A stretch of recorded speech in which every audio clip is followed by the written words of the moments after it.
Hello বন্ধুরা, দেখো আজ আমি আরও একটি রান্নার রেসিপি নিয়ে চলে এসেছি। তো প্রথমেই দেখো এখন আমি এখানে মাছটা কেটে নিচ্ছি। এটা হচ্ছে আমেরিকান মাছ।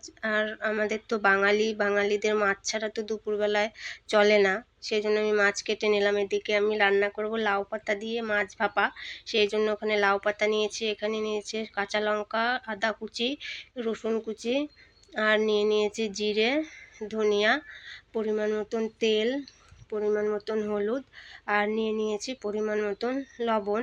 আর এদিকে আমি মাছ নিয়েছি। এবার এগুলো মাছের সঙ্গে আমি ভালো করে মেখে নেব। তো এখানে দেখো আমি নিয়েছি দু রকম মাছ, একটা তেলাপিয়া আর একটা আমেরিকান। প্রথমে আমি মশলাগুলো পেস্ট করে নিয়েছি, সেগুলো দিয়ে দিলাম, পরে হলুদ দিয়ে দিলাম, এরপর দেখো আমি লবণ দিয়ে দিলাম পরিমাণ মতন, আর দিয়ে দেবো এখন আমি পরিমাণ মতন সর্ষের তেল। এবার এই মাছগুলোকে আমি ভালো করে হাত দিয়ে মেখে নেব।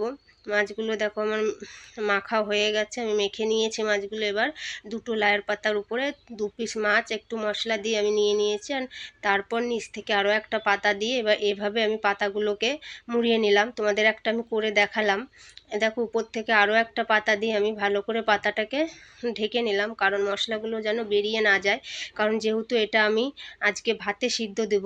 এরপর দেখো আমি পাতাগুলোকে ভালো করে সুতো দিয়ে বেঁধে নিয়েছি, কারণ মশলাটা যেন না বেরিয়ে যায়। এইভাবে আমি আমার সমস্ত ডোগুলো কমপ্লিট করে নিয়েছি।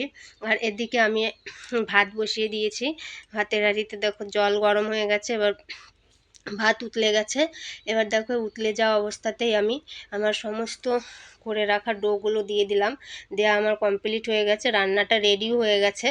এরপর দেখো আমি একটা বের করে নিয়ে তোমাদের দেখালাম যে কতটা সুন্দর হয়েছে রান্নাটা। এভাবে দেখো আমি পরিষ্কার করে নিয়েছি। এখন আমি তোমাদের রান্নাটা একটু খুলে দেখায় যে মাছগুলো কতটা সুন্দর সিদ্ধ হয়েছে, আর পাতাটাও কত সুন্দর সবুজ আছে, এবং দেখতেও খুব সুন্দর লাগছে। তো আজকের ভিডিওটা কেমন লাগলো তোমাদের কাছে, আর রান্নাটা কেমন লাগলো, যদি রান্নাটা ভালো লাগে কমেন্ট করে জানিও। আর যদি ভিডিওটা তোমাদের কাছে ভালো লাগে তাহলে পাশে থেকে আমাকে একটা লাইক কমেন্ট শেয়ার করে দিও। আর বন্ধুরা তোমরা পাশে থাকো যেন আমি আরও নতুন নতুন ভিডিও তোমাদের কাছে আনতে পারি, সেই জন্য তোমাদের কাছে পাশে থাকার অনুরোধ রইল।